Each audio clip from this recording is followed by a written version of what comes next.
Hello and welcome to the Inspiring Life School podcast. This is your host, Frances Vidakovic, and on this podcast, I'll be sharing with you the most valuable strategies to live your one wildly beautiful and most precious life. Because this is it, my friend. In case you haven't guessed, when it comes to life, there's no rewind or pause button that exists. They say that the way that you spend your days is the way that you spend your life. So my one and only goal here is to help you stop wasting your time, stop holding yourself back in life, stop experiencing non-stop negative mind chatter, stop just dreaming without doing, and start living life fearlessly instead, with more purpose, focus, and intention. I sincerely want you to live life in a way that when you come to the end of it, you know deep down in your heart that you 100% gave it your all, flaws and all. This podcast is not about doing life perfectly. Instead, it is about experiencing and living life with more clarity and courage and truly appreciating this precious adventure that we are so blessed to be on. So if you're with me here today, it's time to stop spinning in circles, get off the hamster wheel for good, put your hands back on the steering wheel of your life, and finally start living life in a way that you won't later regret. With that being said, let's dive on in.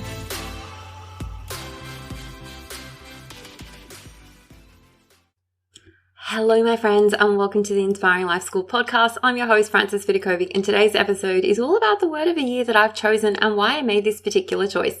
So I actually held off recording this podcast for a few weeks until I realized I had the perfect way to illustrate to you how this word of the year I have chosen actually looks like in action. So my word of the year is pretty simple. It's connected. And I knew 100% that walking into 2023, I wanted to feel more connected to everything, more connected to my family and friends, more connected to my purpose, more connected to my community of listeners here on this podcast, more connected to my truth, and more connected to the way that I spend my time. Really, this was a word that could be applied to every single area of my life, which is why I chose it. So let's start with you and my business. When I speak about feeling connected to my community, I ask myself, what does this look like? What would feeling connected to you look like to me? So obviously feeling connected is just a feeling, and every feeling that we have is kick-started with a thought. So for me to feel more connected with my community, it requires me to think thoughts like, my relationship to you is important. I genuinely want to help you. I'm grateful that you're a part of my life, even if we've never met before. I appreciate you. I truly believe that you are here listening to this podcast today for a reason, and I want to make the time for the people that I care about, and I care about everyone in my community. I embrace these connections that I make, especially when you send me a thoughtful email that turns our relationship from strangers into something deeper, and so on. And because I choose to believe these thoughts, I think them in my head and I believe that they are true, this is the first step for me to increase that connection that I have with others that I connect with in my wider audience. And when I feel connected in this way, what do I do in my business? I keep on showing up for you daily in some way. I consistently create new content that I believe will serve you. I show up time and time again. Even if it's for just that one person, even if it's just one person out there listening and needs to hear what I have to say, I'm here for you. I love and appreciate you from afar and genuinely want to see you succeed. And I always try to keep in mind my mission, which is just to help you live your one wildly beautiful life with more intention and purpose so that you don't come to the end of your life full of regrets and think, I just wasted my time, I stayed stuck, I allowed fear and doubt to hold me back, and so on. And the same actions apply with my goal when it comes to feeling connected with my loved ones, with my family and friends, and most importantly, with myself. So when I strive to feel connected to the important people in my life, I listen to them. I love them unconditionally. I always give them the benefit of a doubt. I make time for them. I lift them up rather than drag them down. These are the sort of things that I need and want to do for my loved ones when my goal is to stay connected. So I said that I have an example of what connection looks like when you have it as your goal, and I wanted to share it with you here today. So I think most of you know that I come from this little island village in Croatia where I lived for a while. It was for a few years after I finished university. Both my parents were born in this village, and no matter how much time passes, I really feel this powerful connection. It's almost like I have this invisible bond to this village and everyone that lives there. Now, when I was growing up, my family spent a lot of time in the company of friends and family who were also from this village, but I'm sure that you know how things change when you get older. You know, people move to different parts of a city, our lives get busier, we see each other less, and that's what I started noticing was happening with my village peers. Okay, as we entered our 20s and 30s and 40s, pretty soon the only time we'd ever see each other was at funerals and weddings. Okay, crazy stuff. So last year my cousin and I started this little Facebook group for this little village just to connect everyone to the same spot. And it's funny because even though I think there's only currently 200 people living in the village overseas, we've grown this group to over 400 members of people who originate from this village, but we're bonded in some way. We're related to each other. We have this connection to this one little village. And this group is just the best. Like, we share old photos of our ancestors, of our family. There's so many photos that maybe one person had and others had never seen before. Like, I remember last year there was this photo that was shared in the group, which had my mum as a little girl with her brothers and parents and grandparents and extended family that which she'd actually never seen before, and now she's framed it. It's one of her most precious pieces of family history. And I'm not really big on spending a lot of time on Facebook. I try to stay off social media. In fact, as little time as possible on social media is always my goal. But whenever I do go on, I always make sure to check in on this not so little group anymore of my loved ones and see how it's going, which brings me to my word of the year. Feeling connected, and how just making the decision to focus on feeling connected to others has transpired in this event that recently took place. It was one of the best days that I have experienced in so long. So when I was little, my parents and their friends would always organize these big picnics where we'd all come together. We'd come together regularly, have fun, lots of food. The men would play cards and bocce. The kids would just play together all day. It really was the best. Anyway, we sat down and realized that we actually haven't hosted a picnic like this for 28 years. That's so long. Sounds totally crazy to think that almost 3 decades can pass before someone just puts out an idea for everyone to meet in one place. And so that's what my cousin and I decided to do. We organized a new picnic. It took place last weekend. And oh my gosh, if you want to know what connection looks like for me, not just as a word on paper, but in real life, that was that picnic for me.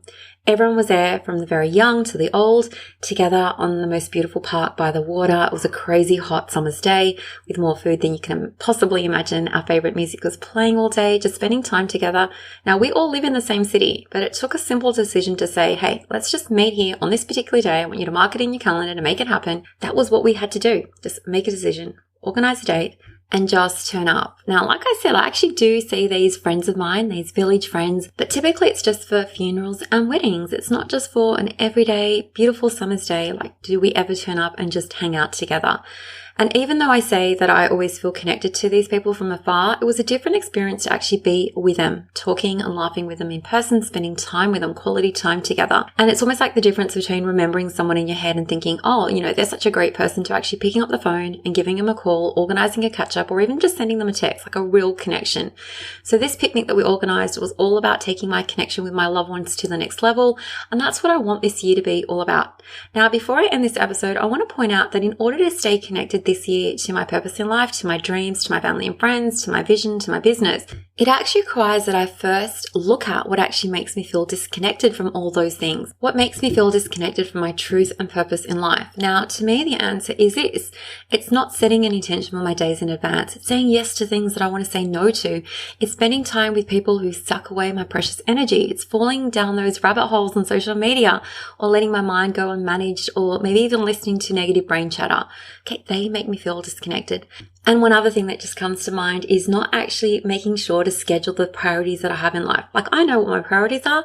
I need to make sure that they go into my calendar.